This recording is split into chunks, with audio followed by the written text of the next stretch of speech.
Welcome to the Moose Opinion Project. Mop here on a Monday morning, sunshine out. It is going to be a beautiful day here in southwest Wisconsin. It sounds like it's going to be a pretty hot week as well, with temperatures in the 80s. So it's a mixed bag today on the mop. A lot going on, a lot of different things happening. Had a great weekend in Janesville. There, I had to close the old sun visor there. But, yeah, had a great weekend in Janesville. Blackhawk Campground for Saturday night. Played Glen Aaron Golf Course on Saturday. And what a course that is. Long par fives. Just a great course. It was a lot of fun. Had a great time. And, yeah, that's where we're at. So, hopefully they'll be on board with the second annual Marcy Strikeout Alzheimer's Baker Shootout. Shirts are in. Thank you to Bethany Gravel and Shirts Plus in Aiken. The shirts look great. That company is top notch. Working with Bethany has been awesome. You guys are in the Aiken area. Please reach out to her. And if you're in this area, the southwest Wisconsin, you can reach her out and she'll work with you from far away too. It worked well for us. So Shirts Plus.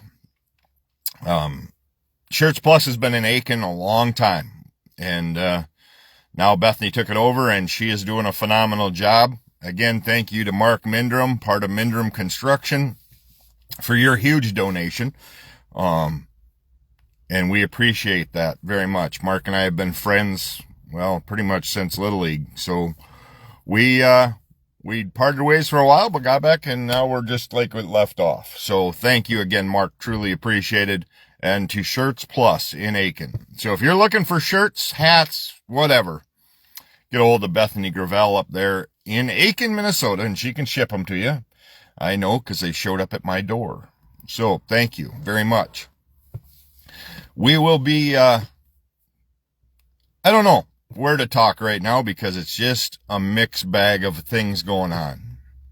I will tell you this. If you have dedicated employees that have been with your company for years, and I'm saying years, I'm not talking your 6 month, your 1 year people. I'm talking people that have been with your company for 6, 7, 8, 10, 20, 30, whatever. Those people have been with your company through thick and thin. And to disrespect them is a shame. It is an absolute shame. I know of a few people that have been with companies for well over 18 years, 20 years, and they are told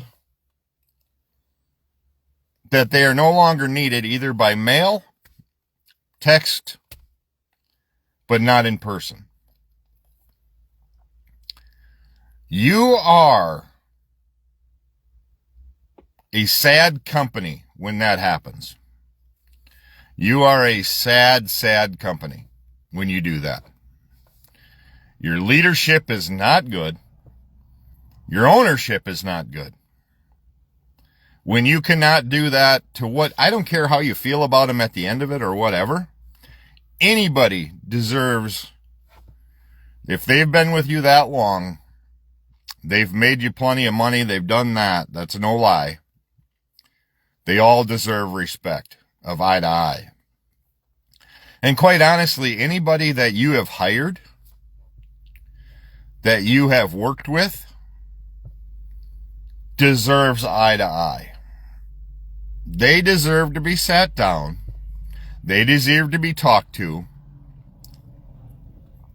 But before you get to the firing point, or letting go, or finding whatever, you better have procedures in place and practices in place to do it respectfully. See, I know Wisconsin is a right to work, so you can fire them over if you just didn't feel they wore the right shoes that day. I mean, you can do that here, which you don't have to write them up or you don't have to have paperwork for it. You can just say you're done. I get that. I understand that. But that's not how things in the human world work or should work. See, in management, in my viewpoint, you have to have write-ups. You have to start with a verbal and then work your way up. But then you also have to have coaching sessions. So if you're going to write somebody up for their poor ass attitude or whatever it may be, that needs to be documented.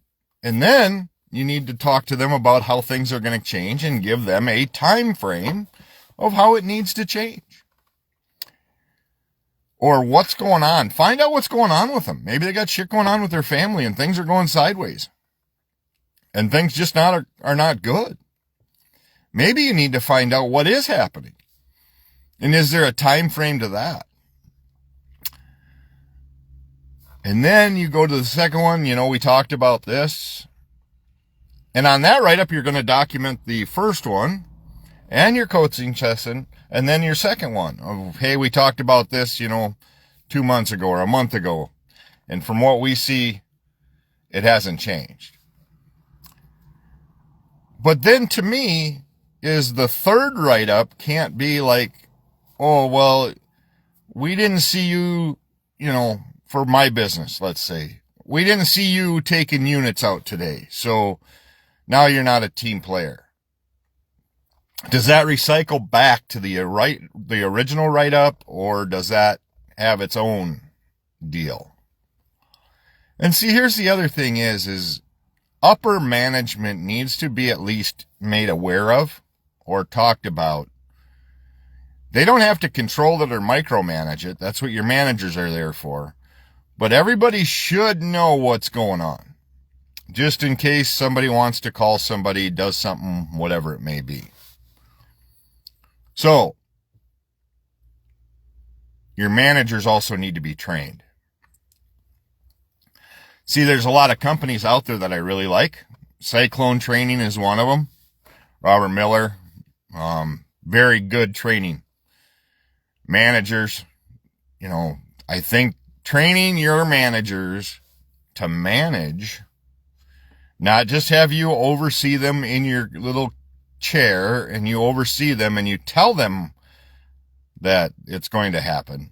You have to let your managers manage. You have to let your managers handle the people below them. And then owners, and if you're a general manager or a CEO or a CFO, needs to, when they get in their meetings, you have to talk about the positive and the negative of what's going on. Because right now in this world, the negative is going to spread fast. The negative is going to go online. It amazes me still when I look through companies, when I'm looking for companies to call about our turn signal kits and things like that, I look at their reviews, and a lot of their reviews on their page are 3 years old or 2 years old. There's hardly ever do I find current reviews on Facebook because a lot of people, I think, concentrate on Google. We got to have that Google review or that Yelp review. People are going to look up you on Facebook first. That review should be current. And when you get good ones, you should post about it. Because if you post about the good one, it's not bragging. It is just saying, here's what's being said. Because you're going to get 2 or 3 really bad ones over those few really good ones, because people are going to hit you with the bad stuff. It's kind of like if you go on a Terex review, like a Terex 4-board or forum. I belong to a couple of them, or Ranger or General or Commander or Defender or CF Moto.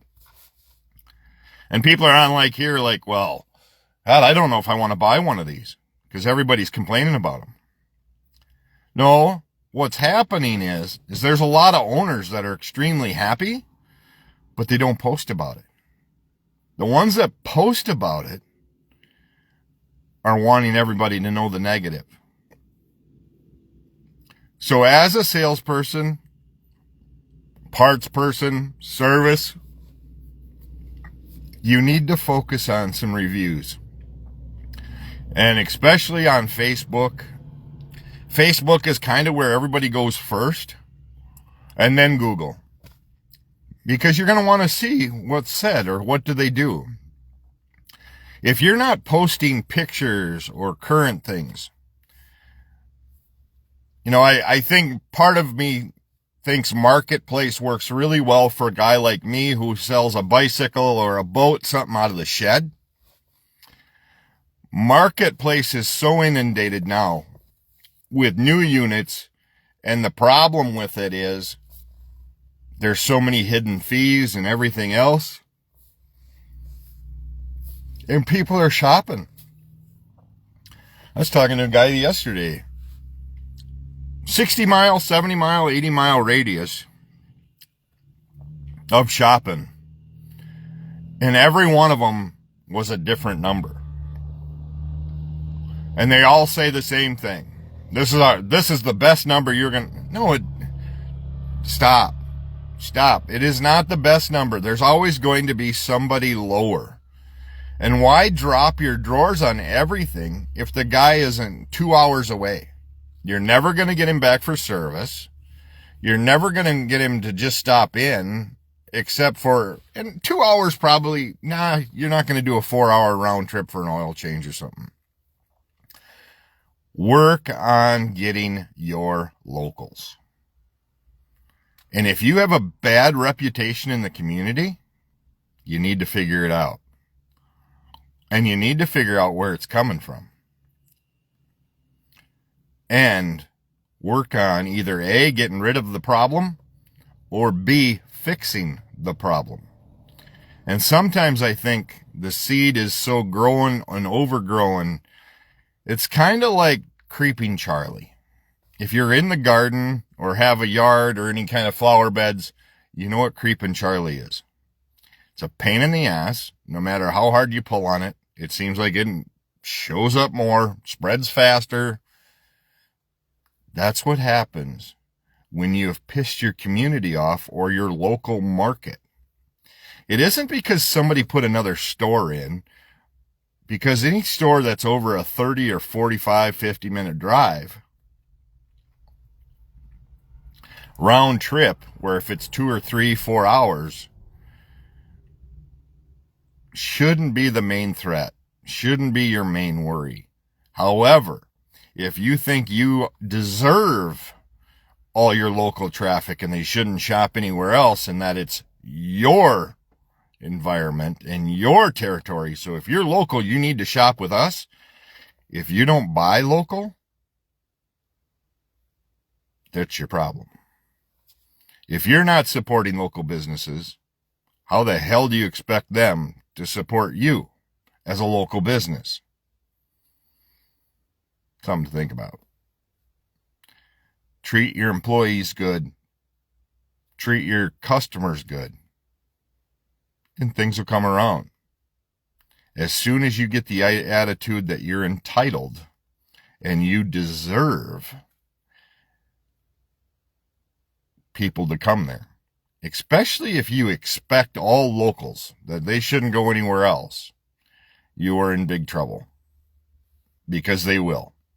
I see on all these forums, these guys, well, now I'm having an issue with it, and I don't want to drive the 3 hours to the dealer. And then this dealer won't get me in. Yeah.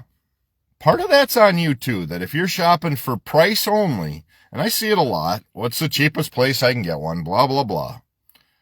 You have to remember you're not only paying some of that, and I'm not saying that you need to waste the extra 2 or 3, it's not that, 2,000, 3,000. But if it's $600 more or $700 more and you're 3 hours or 4 hours round trip, it won't take long with issues, and they all have them. I don't care what brand you drive, what brand you have, they all have issues. But at some point, you have to take the price portion of it and settle for a little more convenience and a little less of your own time. What do you pay yourself per hour when you're going to a dealer that's 3 hours away? So 6 hours round trip, or 2 hours away, 4 hours round trip. What are you going to pay yourself per hour to do that, where you could, or just drive, 45 minutes to an hour? What are you paying yourself? And then when it comes to accessories, what kind of jobs do you see them doing? Are they just putting wires in a bunch of pinches, or are they using wire cat? What are they doing?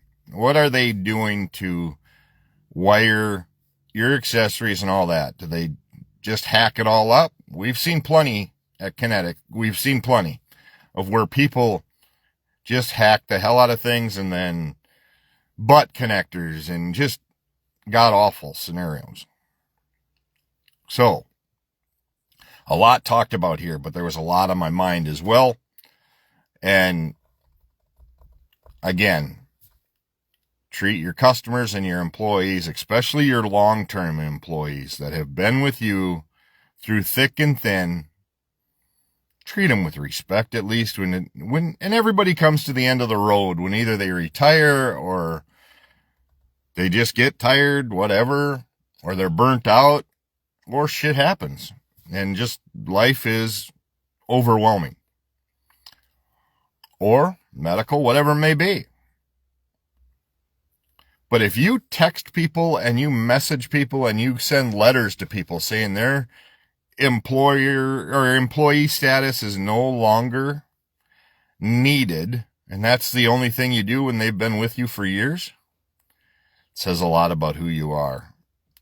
And that kind of stuff will spread like wildfire. And you can tell people, oh, no, that's not what we did. But, yeah, not good look. So, that's the mop. I wish everybody a good day today. Get out and enjoy these few days now. It's going to be in the 80s. And we'll go from there. Have a great day. And as always, take time to bless somebody today. The world needs it, that's for damn sure. Have a great day, everybody. I'll be back tomorrow morning with another edition of The Mop.